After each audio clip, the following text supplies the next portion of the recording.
3페이지 첫 부분부터 제가 다시 좀 하도록 하겠습니다. 사도 바울이 자신은 바로 하나님의 사도로 그렇게 택정함을 입어서 하나님의 선택을 받았는데 무엇을 위하여 하나님께서 사도로 보내심을 받았는가? 지난 시간에도 제가 여러 번 이야기했습니다만 이 사도란 말,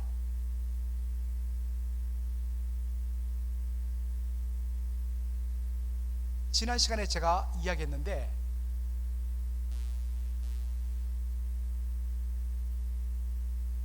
자, 이 부분부터 먼저 좀 설명하죠. 사도 바울은 자신을 하나님께서 택하신 사도로 그렇게 소개합니다. 여러분들, 이 사도란 것은 헬라어 아포스톨로스에서 나온 것입니다. 그래서 그것을 그대로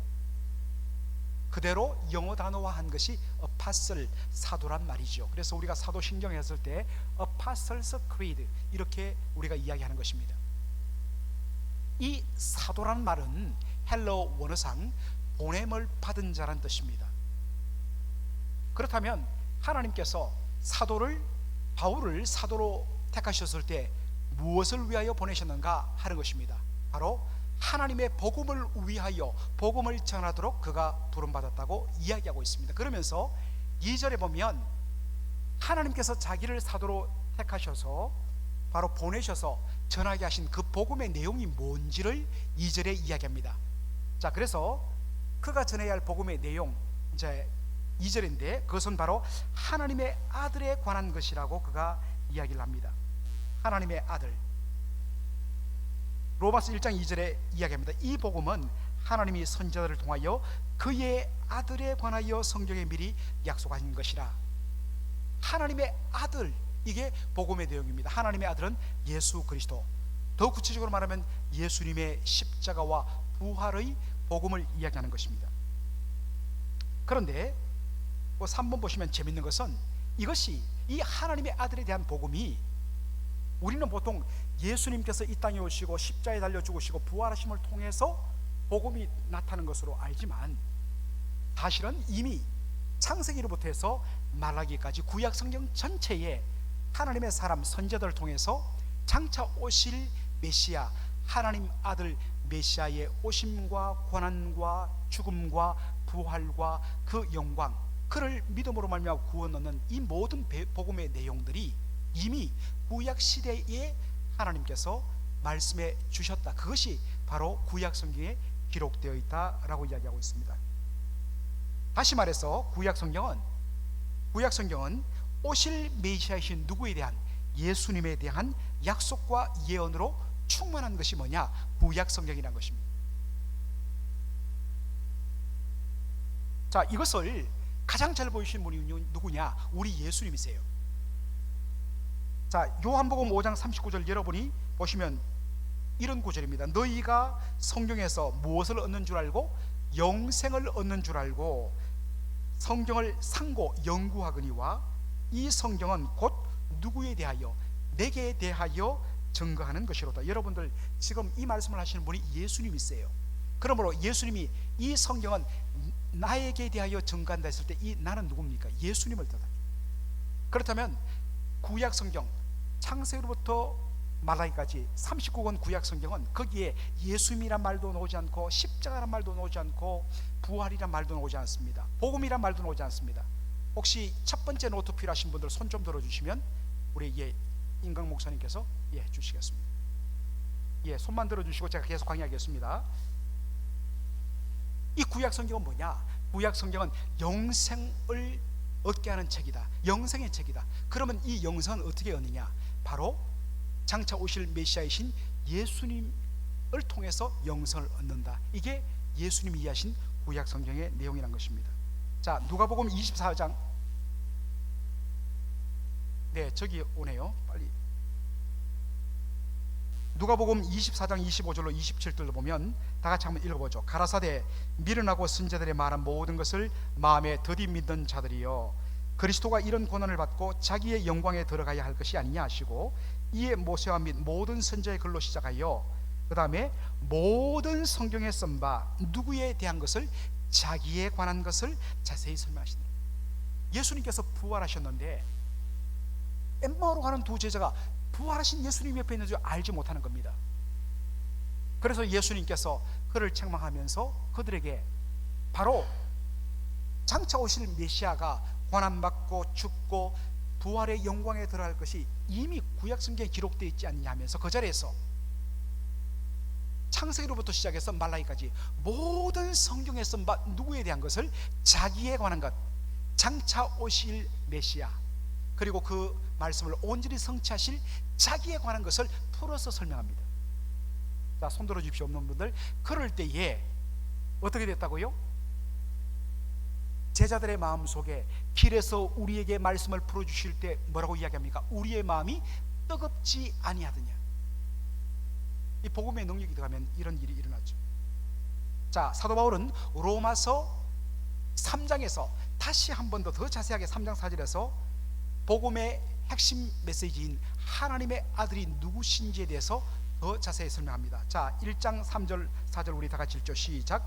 그의 아들에 관하여는 말하면 육신으로는 다윗의 혈통에 내셨고 성결의 영으로는 죽은 자들 가운데서 부활하사 능력으로 하나님의 아들로 선포되셨으니 곧 우리 주 예수 그리스도시니라.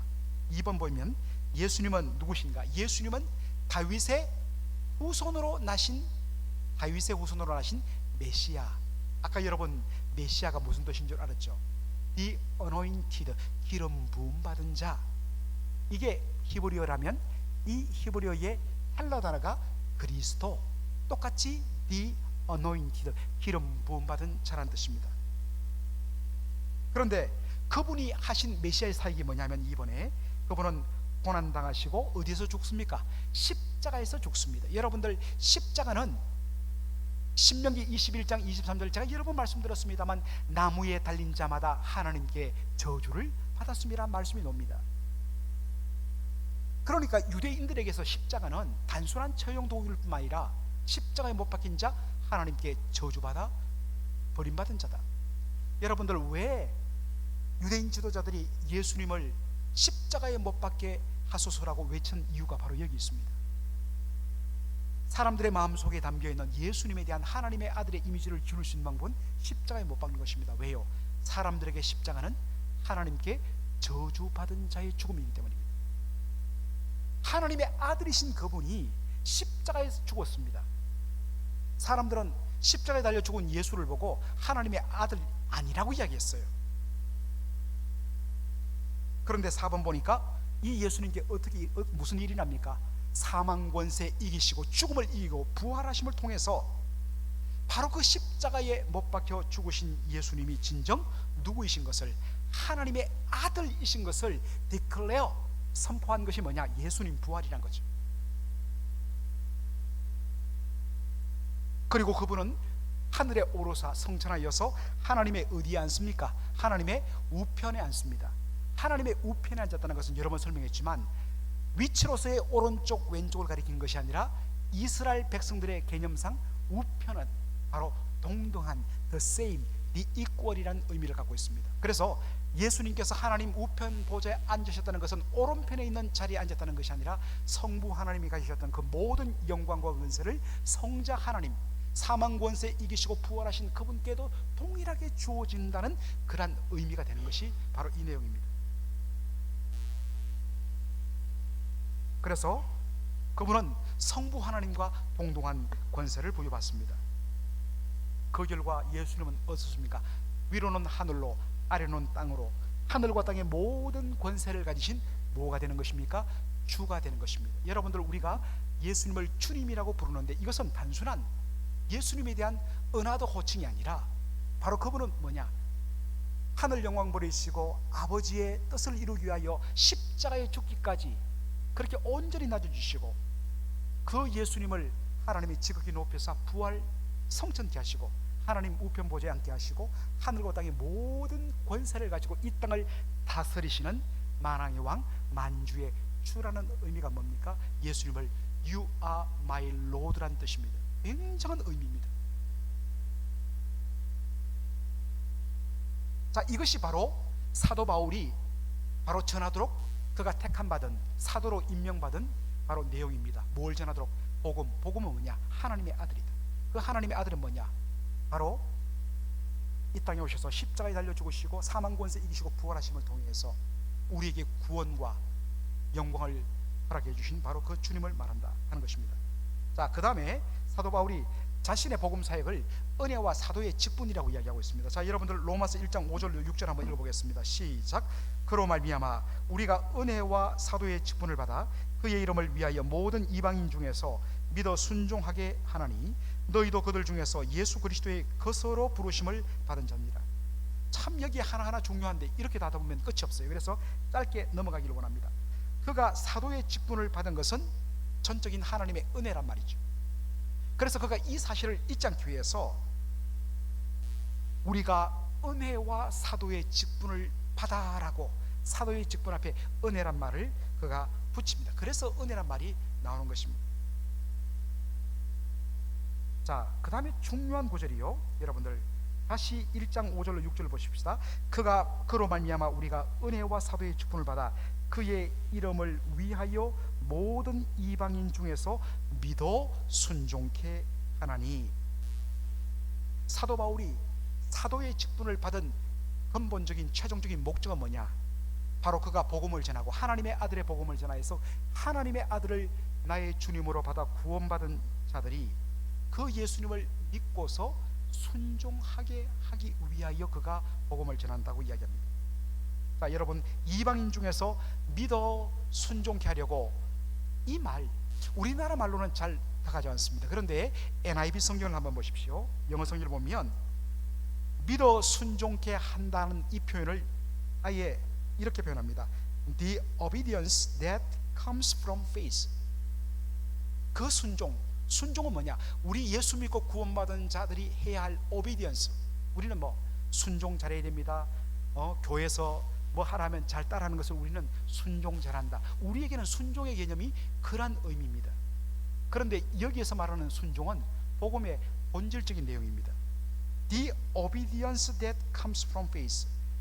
여러분, 참된 믿음, 우리가 예수를 믿는 참된 믿음, 하나님을 믿는 참된 믿음은 반드시 예수님, 우리의 믿음의 대상자이신 예수님에 대한 무슨 삶으로 열매를 맺어야 되느냐? 순종의 삶으로 열매 맺는 것입니다. 다른 말로 하면 예수님의 주님 되심을 인정하고 그분의 말씀의 통치를 온전히 따르며 순복하는 삶, 이게 순종의 삶입니다. 진짜 내가 예수를 믿는다, 그 믿음은 무엇으로 확인되느냐? 순종이란 열매를 통해서. 여러분 이야기하지만 뭐 교회에서 하랄 때 잘 따라하는 순종, 그것도 귀한 것이지만 본질적으로 뭡니까? 내가 예수 그리스도의 구원받은 백성으로 그 주님을 기쁘시게 하기에 그분의 뜻을 따라 사는, 그분의 말씀의 다스림과 통치를 받는 그 삶, 이게 다 순종이란 개념이죠. 바로 참된 믿음은 순종의 열매를 통해서 그렇게 확인된다는 것입니다. 구원이라는 것 다시 한번 설명하면, 구원은 주 예수를 믿음으로 말미암아입니다. By believing in Jesus as가 아니라 as the Lord as입니다. 예수를 믿는데 예수를 누구로 믿느냐? as the Lord, 주님으로 예수님을 믿는 것이 바로 주 예수를 믿는 구원이라는 것입니다. 주 예수를 믿으라, 그리하면 너와 내 집이 구원을 받으리라, 바로 그 말씀이죠. 따라서 주 예수를 나의 주님으로 받아들이고 믿고 구원받은 자는 예수님을 주로 고백하며, 여러분, 우리가 예수님을 주님이라고 고백한다면 그 말은 뭘 전제로 하는 겁니까? 나는 주님의 뭐란 겁니까? 주님의 종이란 것을 의미합니다. 종은 그 당시 1세기는 종이요, 어떤 면에서는 주인의 소유권이었습니다. 그래서 여러분들 거기에 표현이 있지 않습니까? 모든 이방인 중에서 믿어 순종하게 하나니 너희도 그들 중에서 예수 그리스도의 것으로 부르심을 입었느니라. 예수 믿고 구원받는다는 것은 이제 내 인생의 모든 주권이 바로 우리 주님이신 예수님께 있음을 알고 전적으로 그분의 뜻에 살아가는 삶, 이게 뭡니까? 순종의 삶입니다. 하나님 말씀에 통치받는 삶입니다.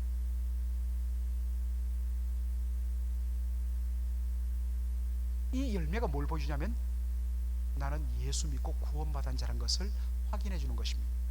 굉장히 중요한 그런 의미입니다. 자, 5번을 보십시다. 주 예수 그리스도의 말씀에 뭐를 받는 건가? 순종이라는 것은 예수님의 말씀에 통치를 받고 그 다음에 그분의 말씀에 순종하는 삶을 의미합니다. 6번, 이것은 선택의 사항. 예수 믿고 구원 받는 것, 그 다음에 플러스 알파가 아닙니다. 이것은 순종의 선택이 아니라 구원의 본질에 속하는 겁니다. 구원과 순종의 삶, 구원과 말씀의 통치를 받는 삶, 이것은 결코 분리될 수가 없습니다.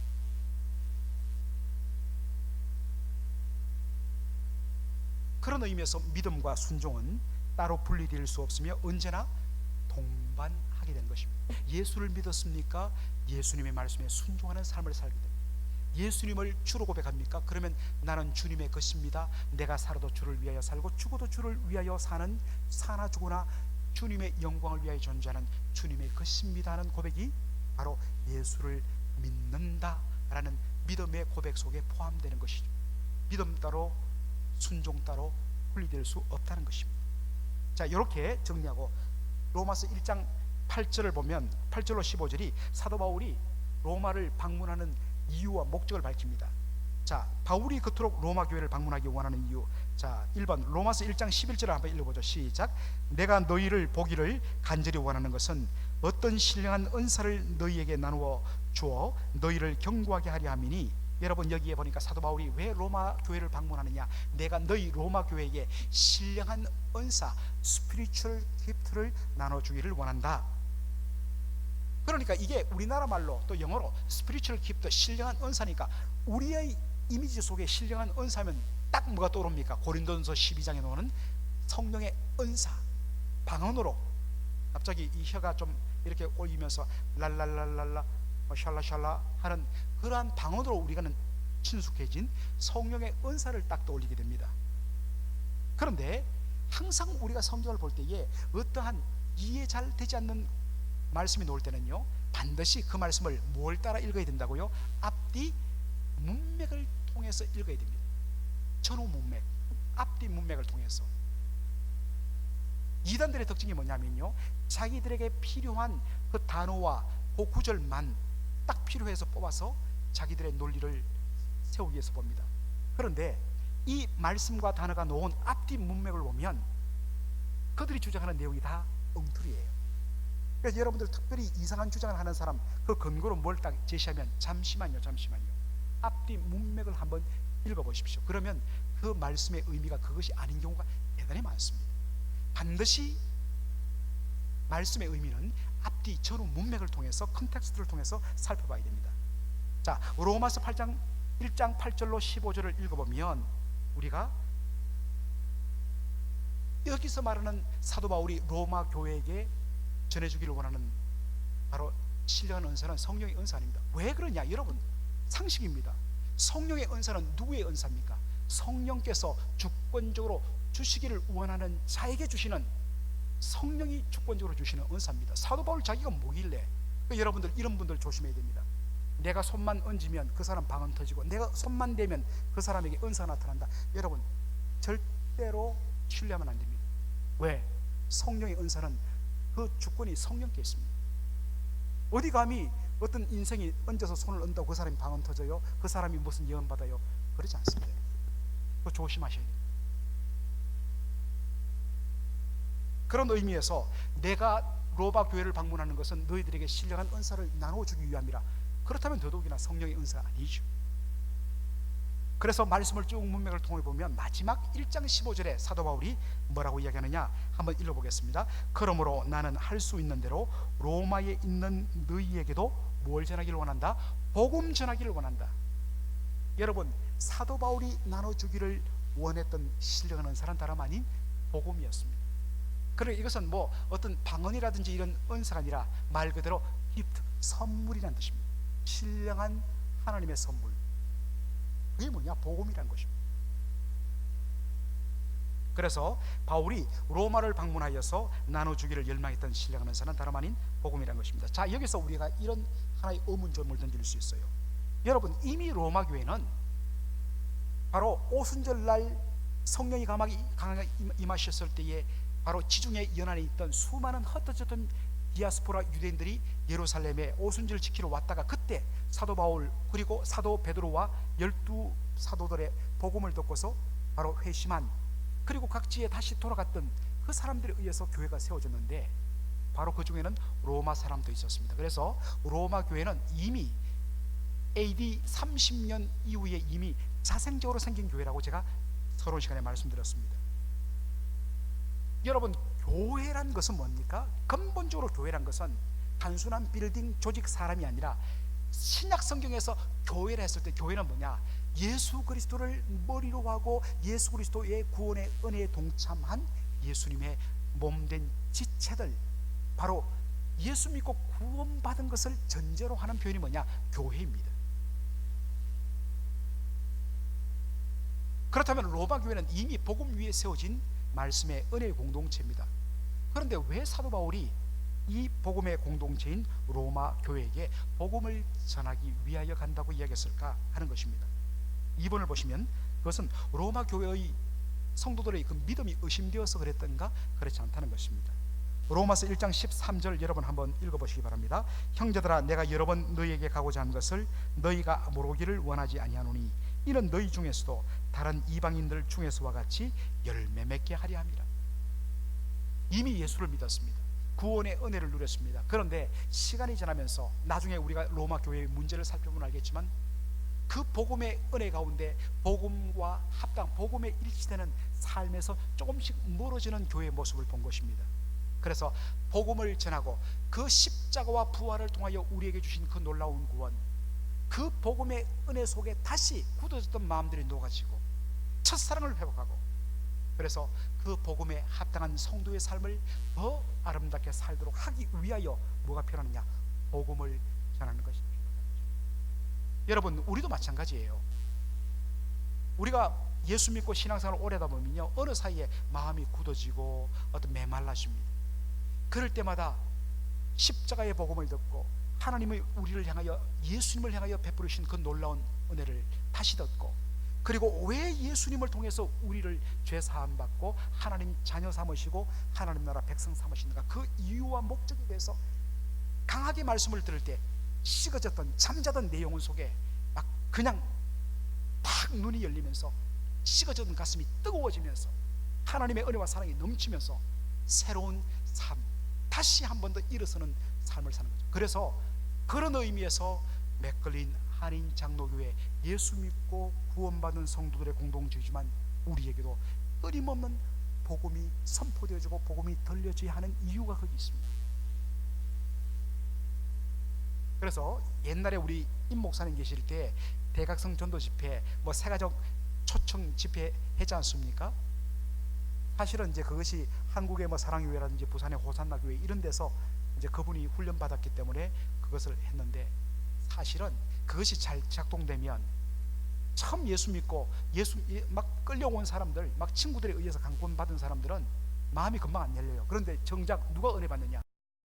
기존 성도들이 복음의 말씀을 들을 때 기존 성도들의 가슴 속에 복음이 불타오르니까 막 눈이 열리고 가슴이 뜨거워지고 주님의 사랑을 감격하면서 새로운 결단과 헌신을 하는 그런 의미에서 이 복음 집회가 중요하다는 것입니다. 기존 이제 막 새신자들을 주님께로 인도하는 자리일 뿐만 아니라 기존 성도들을 다시금 복음의 은혜 가운데서 불을 지피는 역할을 하기 때문이라는 것입니다. 그런 의미에서 좀 기도로 준비해서 내년에는 한번 다시 해보고자 합니다. 자, 이렇게 이야기하고 나서요, 그러니까 사실은 1장부터 15장은 인사와 축복과 그리고 내가 너희들에게 방문하는 목적을 이야기하고서 16절 17절에 사도 바울이 전하고자 하는 로마서의 중심 주제가 딱 들어있습니다. 자, 우리 16절부터 먼저 읽도록 하겠습니다. 시작. 내가 복음을 부끄러워하지 아니하노니 이 복음은 모든 믿는 자에게 구원을 주시는 하나님의 능력이 됨이라. 먼저는 유대인에게요 그리고 헬라인에게로다 라고 되어 있죠. 자, 2번 보시면 사도 바울은 내가 복음을 부끄러워하지 아니하노니 라고 이야기합니다. 여러분, 왜 사도 바울은 질문, 바울은 복음을 부끄러워하지 않는다 했을까? 여러분, 보통 신약 성경에서 바울 서신에서 복음하면 그 복음은 항상 뭐로 여러분들이 대체하면 좋으냐면 예수의 십자가와 부활로 바꾸면 됩니다. 여러분, 왜 사도 바울이 복음을 부끄러워하지 않는다 했을까요? 사실은 복음 곧 예수님의 십자가는 그 당시 이미지로서는 부끄러운 것입니다. 아까도 이야기했죠.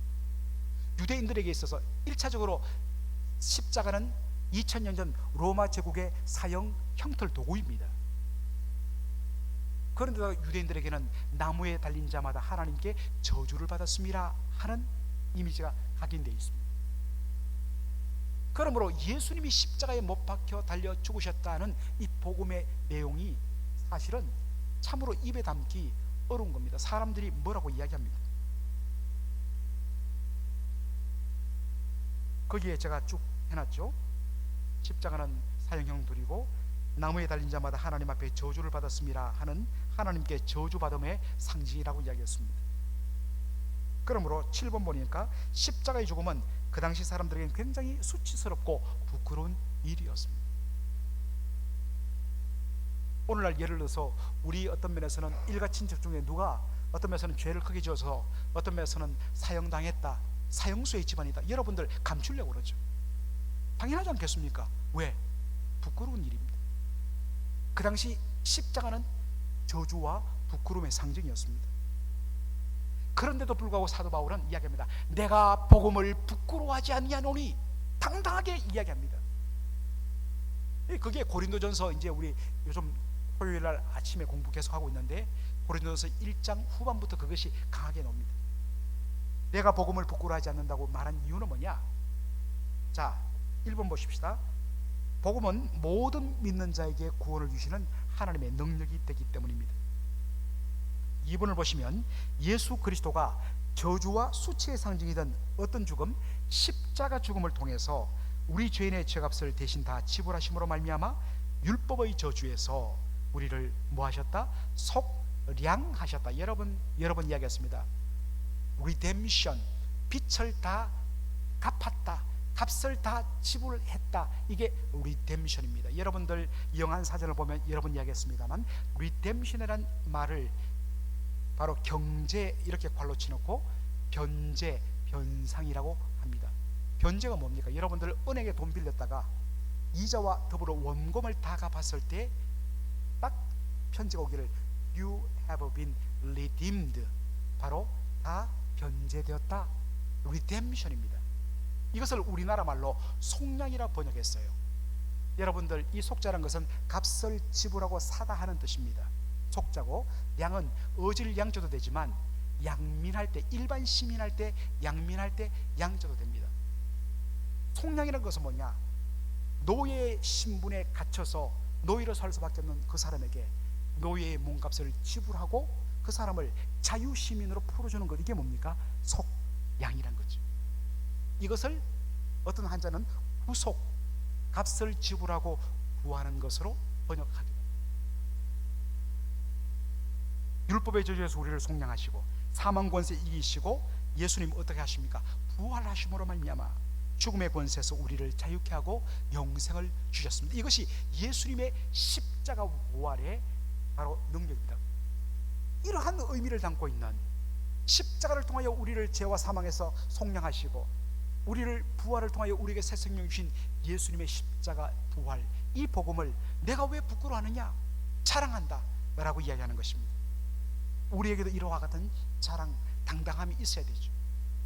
자, 그 다음에 로마서 1장 17절 우리 한번 읽어보죠. 다 같이요. 복음에는 하나님의 의가 나타나서 믿음으로 믿음에 이르게 하나니 기록된 바 오직 의는 믿음으로 말미암아 살리라 함과 같으니라. 여러분, 항상 말했지만 복음하면 곧 예수님의 십자가와 부활입니다. 예수님의 십자가와 부활 속에 확연하게 드러나는 것이 뭐냐? 하나님의 뭐가 나타났다? 하나님의 의가 나타났다. Righteousness of God, 하나님의 의가 나타났다. 여러분들,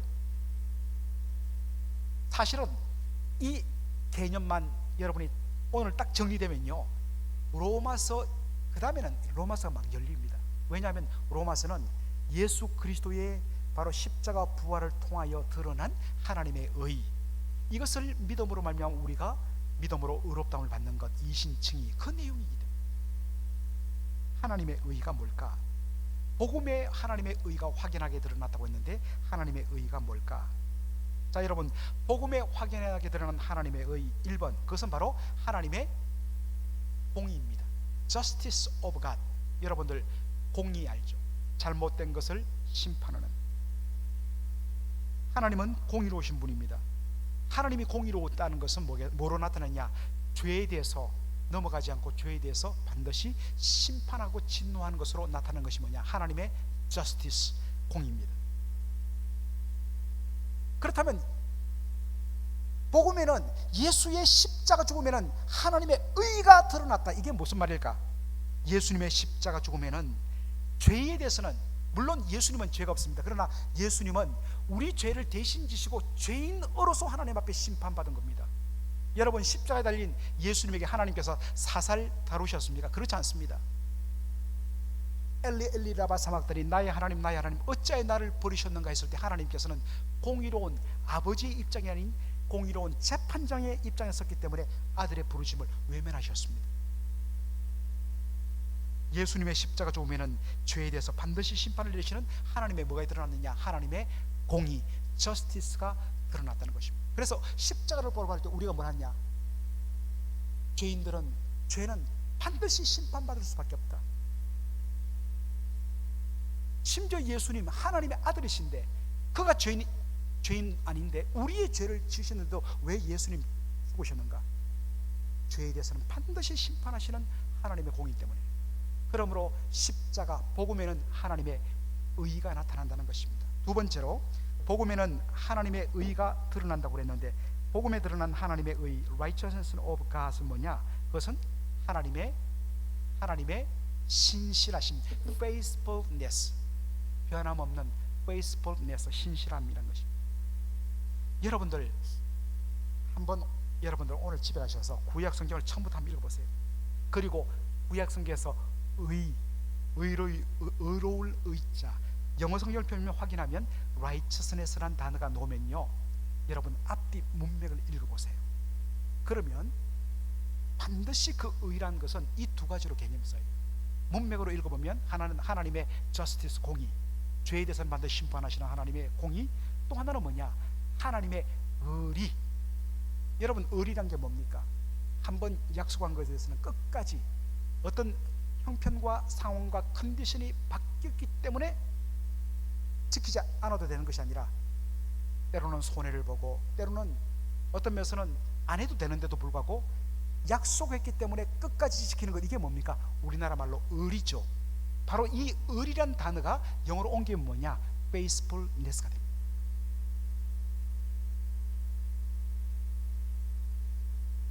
자, 그래서 구약 성경에 의라는 단어가 나왔을 때 앞뒤 문맥을 살펴보면 반드시 두 가지로 의미를 쓴다. 첫째, 윤리적인 측면. 아까도 말한 하나님은 죄에 대해서 반드시 심판하시는, 하나님은 공의로우시기 때문에 죄에 대해서는 반드시, 이 윤리도덕적인 죄에 대해서 반드시 심판하고 진노하시는 하나님, 그런 의미에서 의를 쓰인다. 둘째로, 언약적인 측면에서 하나님은 어떤 분이신가? 하나님은 신실하시기 때문에 당신이 약속하신, 언약하신 것에 대해서는 반드시 뭐 하느냐? 지키신다는 겁니다. 우리 인생은 일양미쁨이 없다. 우리는 가변적입니다. 변덕이 심합니다. 그러나 우리 하나님은 일양미쁘셔서 항상 신실하셔서 페이스풀해서 당신의 그 한 번 하신 약속은 반드시 지키고야 마신다는 하나님이십니다. 이때 이 하나님, 언약에 신실하셔서 당신의 약속을 지키신다 했을 때, 그때 무슨 말이 했냐? 우리 하나님은 의로우시도다. 여러분들, 이런 표현이 나왔을 때 앞뒤 문맥을 꼭 보여야 된다니까. 우리 하나님은 의로우시다 하는 표현은요, 거의 구약성경에서 80% 이상은 하나님의 신실하심, 언약에 신실하신 하나님이 드러날 때 선포하는 메시지입니다. 자, 그러므로 복음에는 하나님의 의가 나타났다는 이 구체적인 표현의 의미가 뭐냐? 말씀의 구체적인 의미가 뭐냐? 1번, 죄인들이 패역함에도 불구하고 하나님은 뭐 하십니까? 당신이 약속한 대로, 약속하신 그대로 누구를 보내십니까? 메시아이신 예수님을 보내십니다. 하나님 창세기 3장 15절에 하나님께서 첫사람 아담과 하와가 하나님의 말씀을 불순종하고 시험에 넘어졌습니다. 그때 하나님께서 바로 여인의 후손을 통해서 내가 뱀의 후손들을 깨뜨리겠다, 바로 원시복음, 첫 번째 복음을 주셨죠. 그리고 하나님께서는 그 사이에 이스라엘 백성들이 얼마나 불순종합니까? 계속적으로 불순종하고 이스라엘, 어떤 면에서는 구약 이스라엘 출애굽부터 해갖고 이스라엘이 멸망할까지 이스라엘의 모든 역사는 불순종의 역사였습니다. 신실하지 못한 역사였습니다. 그런데 우리 하나님은요, 때로는 강하게 다루시고 때리기도 하지만 내가 너희를 내 백성 삼으시겠다는 그 약속을 하나님 한 번도 포기한 적 없습니다. 때로는 강하게 다루시기도 하지만 마침내 약속을 이루셔서 그들을 하나님 끝까지 책임지시는 하나님으로 소개를 하고 있습니다. 그 하나님이 당신의 약속대로 메시아 예수 그리스도를 보내셨습니다. 2번, 그리고 그의 십자가 죽음과 부활을 통해서 우리를 구원하겠다고 하신 그 약속을 신실하게 지키셨습니다. 이런 하나님의 언약에 신실하신 하나님이 가장 잘 드러난 것이 뭐냐? 어디 드러난다고요? 복음에. 복음 뭡니까? 예수님의 십자가 죽음. 아들을까지 끝까지 아들을 십자가에 못 박아서 우리를 구원하겠다는 약속을 지키신 하나님의 신실하심이, 하나님의 의가 가장 잘 드러난 것이 뭐냐? 복음에는 하나님의 뭐가 나타나서? 의가 나타났습니다. 자, 복음에 나타난 하나님의 의를 어떻게 누릴 수가 있는가? 로마서 1장 17절 다시 읽겠습니다. 복음에는 하나님의 의가 나타나서 믿음으로 믿음에 이르게 하나니 기록한 바 오직 의인은 믿음으로 말미암아 살리라 함과 같으니라. 자, 2번 보시면 복음에 나타난 하나님의 의를 누리는 것은 그 NIV 성경이 잘 했습니다. By faith from first to last. 처음부터 끝까지 뭐에 의해서? By faith, 믿음에 의해서. By faith from first to last. 처음부터 끝까지 복음의 믿음에 의해서 하나님의 이 의로우심을 누릴 수 있다는 것입니다. 자, 직역하면 처음부터 끝까지 by faith, 믿음에 의해서만, 처음부터 끝까지 믿음에 의해서만입니다. 4번 보시면 복음에 나타난 하나님의 의는 오직 믿음에 의해서만 누릴 수 있다는 것입니다. 5번 믿음의 본질은, 자, 여러분, 우리가 보통 믿음 했을 때 우리는 야, 그 사람 믿음 좋다 하면 뭡니까? 주여 믿습니다 하면서 막 열심을 내는, 우리는 이 믿음을 뜨거움과 열심, 내가 주님을 믿었더니 가슴이 뜨거워지더라, 이런 어떤 면에서는 주관적이고 굉장히 감정적인 것으로 우리는 믿음을 많이 합니다. 그러나 성경이 faith라고 이야기했을 때, 믿음으로 했을 때 그것의 1차적인 의미는 뭐냐? 믿음의 본질은 이거예요. 자기가 그동안 의지하고 자랑했던 자신의 능력에 대하여서 전적으로 뭐 하는 겁니까? 전적으로 부인하고 내려놓고, 그리고 우리 하나님, 그분과 그분의 약속과 그분이 하신 모든 일에 대하여서 절대 인정하고 절대로 확신하고 그것을 붙드는 것. 붙들기 위해서는 뭘 놔야 되느냐? 나 자신을 내려놔야 돼요. 그래야만 온전히 주님께 의지하고 맡길 수 있습니다. 이것이 믿는다는 의미죠. 6번, 믿는다는 것은 십자가와 부활을 통해 우리를 구원하신 예수님을 전적으로 의지하고 영접하는 것. 그래서 예수님이 이루신 그 구원이 바로 나의 구원이 되는 것이죠. 자, 6페이지 보시면 오늘 나눠드린 노트, 본문의 흐름이 여러분들 갑작스럽게 변경돼요. 자, 1장 1절부터 15절까지는 로마 성도들에게 인사하고 축복하고 로마를 방문하는 내용들에 대해서 이유를 설명하고, 그리고 본격적으로 16절 17절에 로마서의 중심 주제를 말합니다. 믿음으로 말미암아 의롭다함을 받는 이신칭의, justification by faith alone 을 이야기합니다. 그렇다면 이 믿음으로 말미암아 의롭다함을 받는다는 이 복음에 나타난 의의가 뭐냐를 자세하게 설명해야 돼요. 그죠? 그런데 사도 바울은 이 자세한 설명을 순서로 보면 로마서 3장 21절부터 자세하게 설명해요. 그러면 로마서 1장 18절부터 무슨 내용이 나오느냐? 자, 한번 보십시다. 본문의 흐름 한번 보십시다. 자, 글자 좀 적은데 로마서 1장 16절 17절에 사도 바울은 로마서의 전체 주제인 이신칭의 복음을 이야기합니다. 그 내용을 우리 아까 정리하면 복음 곧 예수 그리스도의 십자가 죽음에 분명히 드러난 하나님의 의를 말합니다. 다시 구체적으로 그 내용을 덧붙이면 하나님의 의가 뭐냐? 죄에 대해서 반드시 심판하시는 하나님의 공의라고 이야기했습니다. justice. 또한 하나님의 의는 뭐냐? 자신의 아들을 메시아를 통해서 우리를 구원하겠다는 그 약속을 끝내 반드시 지키시는 하나님의 하나님의 신실하신 faithfulness. 그런데 이 놀라운 것은 어떻게 주어진다고요? 하나님, 이 구원은 하나님을 절대적으로 신뢰하는 믿음으로 주어진다.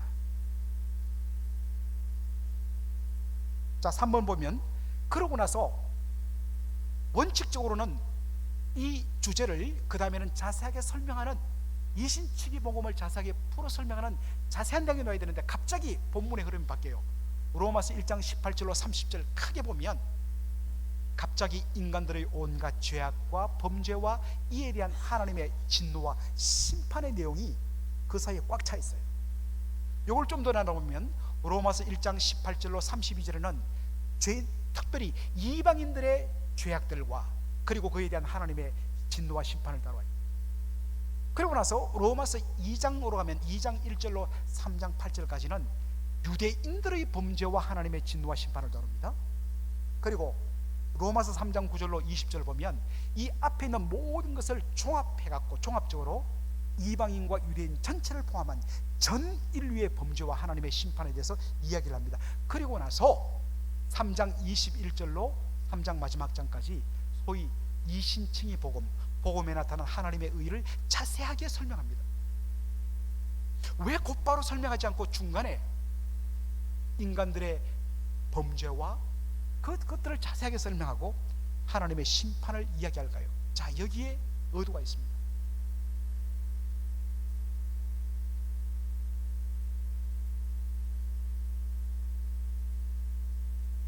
이게 뭐 하나 빠졌는데요. 자, 여러분 노트를 한번 보십시오. 6번의 두 번째 그 패러그램을 보시면, 왜 그렇다면 이신칭의 복음 뒤에 인간의 범죄와 하나님의 심판을 넣었을까? 1번, 환자가 자신의 질병의 심각성을 알지 못하면 여러분 어떻습니까? 의사의 필요성을 느끼지 못해요. 보통 여러분들 아주 건강하고 한 번도 평생 병원 안 가봤다 하는 분들이 위험할 수가 있습니까?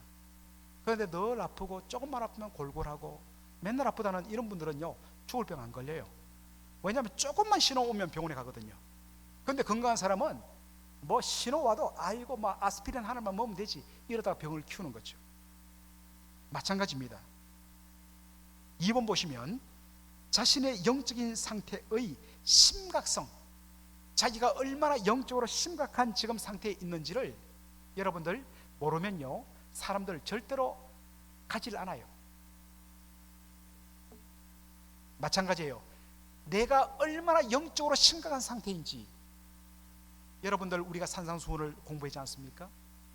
처음에는 자기가 괜찮은 줄 알았다가 성령의 은혜 가운데 눈이 열려 내가 하나님 앞에 완전히 영적으로 파산한, 정말 영적으로 완전히 거지 상태이고 하나도 의가 없는 것을 알게 될 때에 바로 애통하게 되고 겸손하게 되고, 그 다음에 뭡니까? 의에 줄이고 목마른 하나님의 의만을 전적으로 사모하며 하나님을 메어 달리는 은혜를 받을 수가 있는 것이죠. 그런 의미에서 자신의 영적인 상태의 심각성을 알지 못하면 복음에 나타난 하나님의 의, 이게 얼마나 소중한가. 자기에게는 어떤 공로가 없다는 것을 아는 사람만이 뭡니까? 예수님의 십자가 보혈의 은혜를 붙드는 것이죠.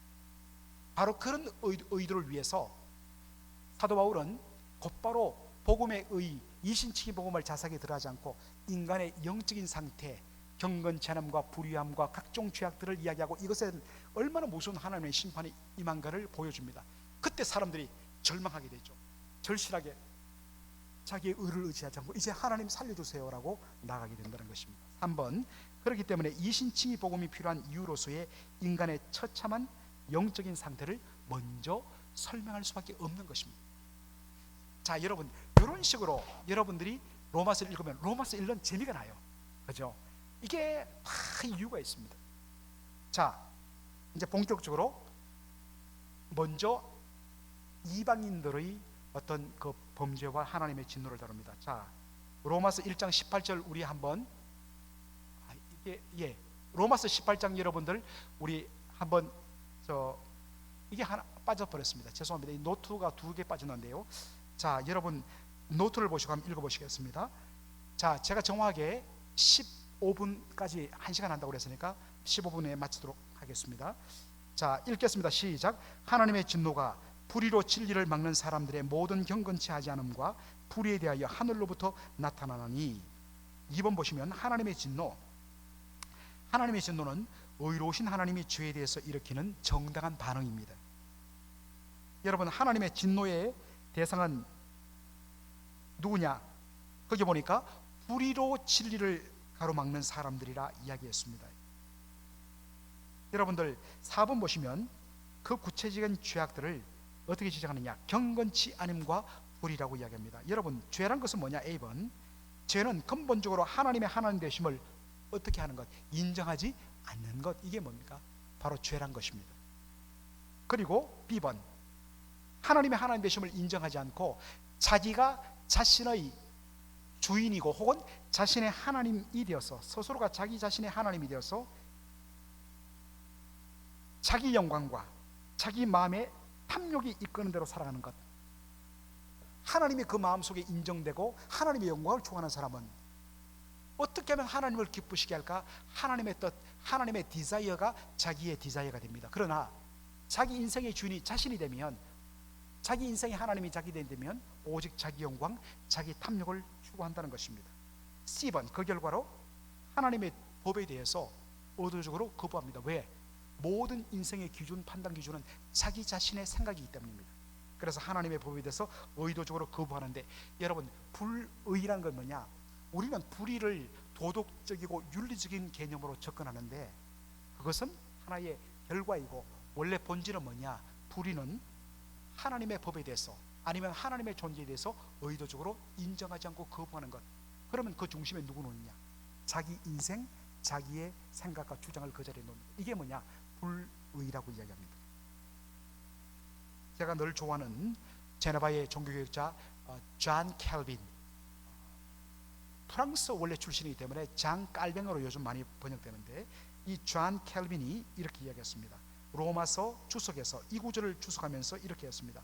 불의는 하나님께 돌려져야 할 영광을 누구에게 돌리는 것? 자기 자신에게 돌리는 것. 이게 뭐냐? 불의다. 그러니까 우리는 보통 불의하면 뭐 잘못하는 것, 나쁜 짓 하는 것, 거짓말하는 것, 예, 불의지요. 그러나 그것은 하나의 열매이고, 본질은 뭐냐? 하나님께 돌려져야 할 합당한 영광을 하나님께 돌리지 않고 자기 자신에게 돌리지는 것, 하나님의 자리에 자기를 앉히는 것. 이것이 뭐냐? 불의다 라는 말입니다. 자, 그 다음에 이제 여러분들, 하나님의 진노가 정당한 이유, 아까 이제 여러분들 다 적으셨죠? 자, 하나님의 진노가 정당한 이유. 자, 로마서 1장 19절로 20절 여러분 노트를 한번 보시고요. 시작. 이는 하나님을 알만한 것이 그들 속에 보임이라. 하나님께서 이를 그들에게 보이시느니라. 창세로부터 그의 보이지 아니하는 것들, 곧 그의 영원하신 능력과 신성이 그가 만드신 만물에 분명히 보여 알려졌나니 그러므로 그들이 핑계하지 못할지니라. 여러분, 하나님의, 사도 바울이 이야기합니다. 왜 하나님께서 이 불의한 자들에 대하여 진노하는 것이 정당한가라는 이유를 밝힙니다. 그것은 A번, 하나님을 알만한 것이 그들 속에, 여러분, 난 몰랐다 하면 정상 참작이 돼요. 이게 문제인 줄 몰랐다면 어느 정도는 참작이 됩니다. 그런데 이야기합니다. 너희들이 하나님을 몰랐다고 이야기하는데, 특별히 여러분들 로마서 1장 18절로 32절은 이방인들의 죄악과 심판을 이야기한다고 그랬습니다. 이방인들, 우상을 섬기던 사람들, 그들이 어떻게 하나님을 아는가? 하지만 사도 바울은 이야기합니다. 하나님을 알만한 것이 그들 속에 보여졌다라고 이야기합니다. 그게 뭔 말이냐? 여러분, 이 천지 만물은 하나님의 능력과 하나님의 능력과 하나님의 지혜로 만들었습니다. 그렇기 때문에 어떠한 것을 만들었을 때 그 모든 만물 속에는 누가 나타나냐면 하나님의 능력과, 보이지 않는 하나님의 능력과 하나님의 영원한 신성, 신적인 성품이 만드신 만물 속에 분명히 드러나게 되어 있다는 것입니다. 여러분들, 사람은 자식을 만든 건 아니지만, 여러분들 딱 보면 알잖아요. 아이고 누 집 아들이네, 누 집 딸이네, 알잖아요. 왜요? 아버지 엄마 작품이기 때문에 그렇습니다. 그 부모의 성품과 부모의 어떤 모습이 그 속에 담겨 있을 수밖에 없어요. 마찬가지로 하나님께서 이 온 우주 만물을 그냥 뚝딱 만 것이 아니라 그 속에 하나님의 능력과 영원하신 하나님의 신적인 성품, 신성을 담아서 만드셨기 때문에 그 속에는 그러한 능력과 신성을 가신 하나님이 어떤 분이신지에 대해서 어느 정도 드러나 있다는 것입니다. 그런 의미에서 하나님을 몰라서 그렇게 하지 못했다, 딱 사도 바울은 한마디로 합니다. 하나님 앞에 정당화될 수 없다, 핑계에 불과다라고 이야기합니다. 그러면서 로마서 1장 21절로 23절은 인간의 범죄와 타락의 본질을 다루는데, 자, 내용이 너무 많다 보니까 제가 다 여기에 담지 못하니까 참조를 여러분 교재 한번 보시기 바랍니다. 자, 교재에 인간의 범죄와 타락 부분 로마서 1장 21절로 23절을 다 같이 읽겠습니다. 시작. 하나님을 알되 하나님을 영화롭게도 아니하며 감사하지도 아니하고 오히려 그 생각이 허망하여지며 미련한 마음이 어두워졌나니 스스로 지혜 있다나 어리석게 되어 썩어지지 아니하는 하나님의 영광을 썩어질 사람과 새와 짐승과 기어다니는 동물 모양의 우상으로 바꾸었느니라. 자, 여러분 여기 보시면 인간의 타락의 본질, 범죄와 타락으로 말미암아 나타난 경악할 만한 내용들. A번, 하나님의 하나님 되심을 거부해요. 하나님을 우리가 안다는 것은 하나님을 인정한다는 것입니다. 하나님을 인정해야 함에도 불구하고 하나님의 하나님 되심을 인정하고 하나님께 합당한 영광과 존귀를 돌리는 삶을 살아야 되는데 그것을 거부하는 겁니다. B번 보시면 하나님의 은혜에 대한 감사하는 삶이 사라졌다. 여러분, 감사는 왜 합니까? 이 모든 것이 하나님께로부터 나왔다는 고백 때문에 우리가 감사하게 된다는 거죠. 그렇다면 하나님께 감사를 하지 않는다는 것은 뭐냐? 이 모든 것 다 나로부터 근거했다, 하나님의 은혜를 거부하는 삶이죠. C번, 그 생각이 허망하여지고 미련한 마음이 어두워졌다 했습니다. 그 결과로 자연적 영적으로 완전히 캄캄하게 되었기 때문에 영적인 어둠과 그 다음에 옳고 그름의 분별력의 상실로 나타난다는 것입니다. 예수 믿지 않는 사람들 분별력 탁월한 사람 많아요. 오히려 우리보다 더 탁월합니다. 이것은 영적인 분별력입니다. 영적인 분별력의 근본은 뭡니까? 하나님이에요. 하나님을 인정하고 그분의 주권을 인정할 때 우리는 그 기준에 따라서 무엇이 하나님을 기쁘시게 하고 무엇이 하나님을 마음 아프게 할 것인지가 분별이 됩니다. 그러니까 모든 차원의 출발점은 뭡니까? 하나님의 하나님 되심을 거부하고 그 자리에 자기 자신을 앉히는, 바로 거기서 죄가 시작된다는 것입니다. 우리가 자꾸 죄의 불의를 윤리 도덕적인 차원으로 접근하는 것이 아니라 그 중심에 하나님 아닌 인생과 그 외의 것을 중심에 두는 것, 이게 바로 죄라고 이야기했습니다. 자, 범죄와 타락의 구체적인 실제를 이야기하는데 우상 숭배를 이야기합니다. 썩어지지 않은 하나님의 영광을 썩어질 사람, 새, 짐승과 기어다니는 동물 모양의 우상으로 바꾸었다. 여러분, 왜 사람들이 우상 숭배를 할까요? 우리 인생은 하나님의 형상으로 지음받은 존재입니다. 이번 수요일 날 인간 하나님의 형상이라는 소유를 문답 강의를 하게 될 것인데, 따라서 하나님의 형상으로 우리가 지음받았기 때문에 우리 인생 그 심령 속에는 하나님에 대한 의식, 하나님에 대한 오존과 같은 종교성이 반드시 우리 사람 속에는 있습니다. 이것은 타락하고 범죄한다고 해서 이것이 사라지잖아요. 그런데 문제는 타락하고 범죄하고 모든 영적인 것들이 뒤틀려 버리다 보니까 성경이 말하는 참 하나님을 찾는 것이 아니라 마음속에 끊임없는 뭔가 의존하고 싶고 뭔가 신에 대한 그 마음속의 의식들, 이런 종교성이 있는데 이것은 채우고 싶고, 그러니까 어떻게 됩니까? 우상을 만드는 거, 종교를 만드는 거. 그런데 여러분, 이 모든 우상 숭배, 열심을 내고 종교를 만들고 우상 숭배하는 그 핵심은 뭐냐? 여러분, 우상 숭배 종교를 다 보십시오. 그 핵심에는 열심을 다해서 그렇게 여러분 지극정성으로 그렇게 섬길 수가 없습니다. 그런데 그 중심에 뭐가 있느냐? 바로 자기가 섬기는 그 신, 그 우상을 영원롭게 하고 그분의 영광을 추구하는 것이 아니라 바로 그 신을 통하여 나의 영광과 나의 행복과 나의 만족을 추구하기 위해서 그토록 열심을 내는 것입니다. 이게 우상 숭배의 본질입니다. 역설적이게도 수많은 종교, 수많은 우상 숭배는 뭡니까? 뭐에 대한 외침이냐? 우리 인간이 하나님의 형상으로 지음받은 존재라는 것을 역설적으로 보여주는 증거가 됩니다. 그래서 우상에 대하여서 정말 우리가 보기에는 말도 안 되는 저런 것을 의지하는 사람 볼 때마다 우리가 긍휼히 여기는 것은 뭐냐? 저분의 저 바른 저런 에너지가 복음을 통해 눈이 열려서 십자를 통하여 살아계신 하나님을 만났을 때 저 에너지가 자기를 위해 쓰이는 것이 아니라 하나님의 영광을 위해 쓰인다면 얼마나 마음속에 하나님의 형상으로 지원받아갖고 마음속에 갈급함이 있고 마음속에 이 충만한 종교성을 쏟아낼 길이 없어서 말도 안 되는 저런 우상의 절을 하는 저 영혼들을 불쌍히 여기는 마음들이 우리에게 있습니다. 그들에게 참 하나님이신 예수 그리스도, 그분을 통하여 만나시는 우리 하나님을 우리가 전하는 바로 복음 전도를 우리가 할 수 있다는 것입니다. 자, 이렇게 오늘 해서 7페이지 여러분들 거기에 딱 해서 9월 오늘 20일 고까지 했다, 표시 좀 해주십시오. 자, 그래서 계속해서 쭉쭉 하여튼 하나님께서 주시는 시간대로 한번 나가보도록 하죠. 대충 또 쉽게 하려고 했더니 안 되겠어요. 그러나 하여튼 여러분들과 함께 로마서를 재밌게 공부하도록 하겠습니다. 기도하겠습니다.